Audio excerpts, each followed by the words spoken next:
first glance, life seems normal in Colombo. With its skyscrapers and its busy streets, this is Sri Lanka's commercial capital. But for months now, the country has been facing an acute economic crisis. As you move away from the city centre, you can see how the crisis is deepening. The World Bank has estimated 500,000 Sri Lankans have fallen below the poverty line since the beginning of the pandemic. According to this NGO, the situation is worsening every day. To help, one of their projects is a mobile library for school dropouts. With the pandemic, so many people have lost their jobs, and we can see this has affected the children as well. The inflation, the prices of food is going up. People have to pay their electricity bills and water bills and their rent. So they have to send their kids out to work, which is such a shame. These families live day to day. They are the first to be affected by the financial meltdown. They've got electricity bills accumulated for like over 6 months. And they say if they pay this electricity bill, then they can't buy food to feed their children. They have to stay hungry.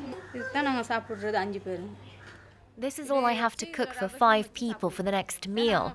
It is really very difficult to survive under these conditions. Many Sri Lankans have suffered due to pandemic-related lockdowns and border closures. Restrictions on exports and the lack of tourists have slowed down economic growth. At least 200,000 people lost their jobs in Sri Lanka's tourism industry, which generated more than 10% of the country's GDP. Naveen Pereira, a chef for 20 years, lost his job overnight. He is now trying to get on his feet again in the hospitality sector, which has been severely affected by the price rise. Normally in a restaurant, we have menu cards, brochures, leaflets, where we go out and do advertisements, So once we print that, the next thing you know is the prices have gone up.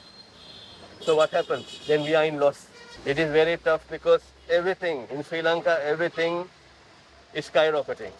Each and every day, things are going high. Going to a restaurant is considered as a fancy thing in Sri Lanka. But even day-to-day needs is like a luxury here. Since the island reopened its borders, tourists have started coming back, but Sri Lanka is still far from recovery. For several months, food prices have surged and inflation has just hit a record high at 25%. It's primarily due to depleted foreign funds and poor harvests. Last April, the government banned the import of fertilizers and pesticides without any notice. It was revoked later, but the ban had a devastating impact on crop production, which heavily relies on agrochemicals, leading to a surge in food prices. People are not making enough money to live a decent life. It's a sad reality. Those who could previously afford 500 grams of vegetables can now only afford half of that. It's gotten out of hand. I can only buy a handful of vegetables with €5. €5 in this tiny bag.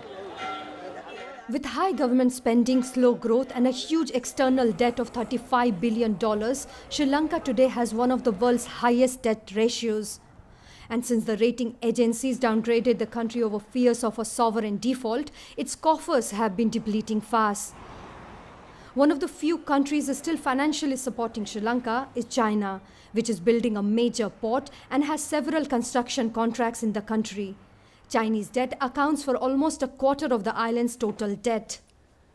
When they give money, they're tying it to assets or ability to recover it through exports, which is why the Chinese help is tied to imports from China. Everybody is asking for cash up front from Sri Lanka more and more. You become bankrupt really only when the world completely loses confidence in you. So nobody's willing to give you debt and people aren't willing to sell you things on credit. And that effectively solidifies the bankruptcy situation, which is what Sri Lanka is getting closer to at this moment. Sri Lanka is on the verge of bankruptcy and is facing an acute shortage of essential goods like fuel.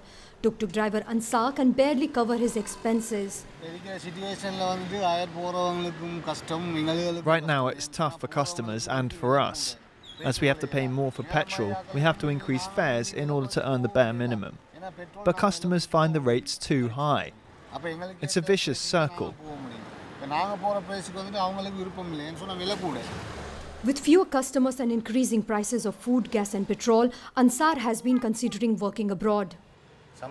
Whatever I earn, I spend it on our basic needs. It's extremely difficult when you have children to look after. That's why I want to go to Singapore to work if I can. Like Ansar, 1 in 4 Sri Lankans wants to leave the country. At the passport office in Colombo, there are long queues every day. Recently, the president urged Sri Lankan expatriates to send home as much money as they could in a bid to pull the country out of the economic crisis.